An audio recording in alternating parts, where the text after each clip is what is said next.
দেরিতে হলেও আমার ঈদ শপিং ব্লগ শেয়ার করছি বিকজ আমি তোমাদের সাথে এটা শেয়ার করতে চাচ্ছিলাম। ভিডিও যেহেতু করে রেখেছি এই জন্য শেয়ার করছি। আমার ঈদের মেইন ড্রেসটা, এটা শপিং ব্লগটা কিন্তু আমি অলরেডি তোমাদের সাথে শেয়ার করেছিলাম ঈদের আগে। এটা আমি সীমান্ত সম্ভার থেকে নিয়েছি বিন সাইদের। যেহেতু আমার কালেকশনে অনেক কালারের জুতা আছে এই জন্য আমি ড্রেসের সাথে ম্যাচিং করে কোনো জুতা নেই নাই। এই তিনটা অপশন আমি রেখেছি এই ড্রেসের সাথে পরার জন্য। তার মধ্যে এই কালারটা একদম ম্যাচিং হয়ে যাচ্ছে, এটা একটু কন্ট্রাস্ট হচ্ছে। আর ব্যাগেরও সেম তিনটা অপশন ছিল। এর মধ্যে এই ব্যাগটা আমি নতুন কিনেছি এবার ঈদ উপলক্ষে। এই ব্যাগটা ড্রেসের সাথে একদম মিলে গেছে, বাট যেহেতু ড্রেসটা অনেক গর্জিয়াস, ব্যাগটা নিলে হয়তো বা ওভার লাগবে। এই ব্যাগটা মনে হচ্ছিল বেশি ভালো লাগবে। আর এই কানের দুলটা নিয়েছি আমি এই ড্রেসের সাথে, আর এই মালাটা নিয়েছি। এই সেটা পরার ইচ্ছা, বাট ঈদের দিন আমি অন্যভাবে স্টাইল করেছি, সেটা পরে শেয়ার করব। দেন আসি এই ড্রেসটাতে। এটা গজ কাপড় কিনে বানিয়েছি। এই ড্রেসের ব্যাপারে অনেক কোয়ারি ছিল, সবার কোয়ারির আমি অ্যান্সার করব একটা ডিটেল ভিডিও বানিয়ে ইনশাল্লাহ। এইটা জাস্ট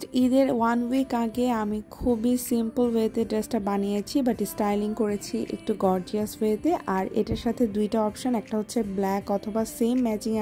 আমার সেম ম্যাচিং এ পরার ইচ্ছা। আর ব্ল্যাক কালার জুতাটা আমি নতুন কিনেছি ঈদ উপলক্ষে। আর এই কানের দুলটা রাখলাম, হয়তো এটার সাথে পরতে পারি। দেন নেক্সট যে ড্রেসটা, এটা আমি বাবার টাকা দিয়ে কিনেছি। এটা এথনিকের একটা মাস্টার কপি ড্রেস। এই ড্রেসটা আমি জোয়া লাইফস্টাইল অনলাইন পেজ থেকে কিনেছি। এটার ব্যাপারে অনেকে জানতে চেয়েছিলে। আর এই জুতাটা আমি বাটা থেকে নিয়েছি। আর এই ব্যাগটা কাস্টমাইজ করে বানিয়ে নেয়া। আমরা যেহেতু নওগাঁয় ঈদ করি এই জন্য সবকিছু ক্যারি করে নিয়ে যেতে হয়। যখন ব্যাগ প্যাকিং করি তখন একটা একটা ড্রেসের সাথে ম্যাচিং করে সবকিছু বের করে নিতে হয়, তাছাড়া কিন্তু স্টাইল করতে পারবো না। আর এই ড্রেসটা আমার ছোট বোন আমাকে দিয়েছে। এটা জাস্ট ঈদের আগে বানিয়েছে, এই জন্য তেমন কোনো ডিজাইন দিয়ে বানাতে পারিনি। জাস্ট একটা হোয়াইট কালার ড্রেস নিতে ইচ্ছা হচ্ছিল, তখন এই ড্রেসটা নিয়েছি। আর এই ব্যাগ আর জুতা আমি ঈদ উপলক্ষে নিয়েছি। এবার আমি একটাই জুতা নিয়েছি। আর এই ড্রেসের সাথে পরার জন্য আমি পার্লের জুয়েলারি নিয়ে নিয়েছি। আর এটা আমি ফ্যাসিনো থেকে নিয়েছি। এই ড্রেসটা আমি স্টিচ কিনে, এগুলো একদম লাস্ট টাইম শপিং ছিল, এই জন্য আমি স্টিচ ড্রেস কেনার ট্রাই করেছি। যারা একটু ডিজাইন দেখতে পছন্দ করো আমার মতো, তাদের জন্য আমি একটু ডিজাইন দেখিয়ে দিচ্ছি।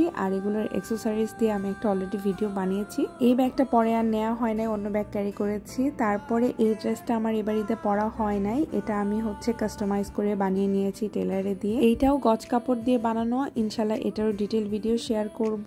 আর এটা হয়তো বা নেক্সট টাইম স্টাইল করে তোমাদের সাথে শেয়ার করব। দেন ঈদের দিন সকালে পরার জন্য একটা সুতি ড্রেস বানিয়েছি। এটা কিন্তু পাকিস্তানি একটা গজ কাপড় ছিল। আমি সেম টাইপের জামার কাপড় এবং পায়জামার কাপড় রেখেছি, খুব সিম্পলি এটাতে ডিজাইন করেছি। আর অনেকদিন পরে সালোয়ার পরতে ইচ্ছে করছিল, এই জন্য সালোয়ার বানিয়েছি। আর এটা আম্মুর অনেক আগেকার একটা ওড়না, এটার সাথে ম্যাচিং হয়ে গেছে, সেটা আমি রেখেছি।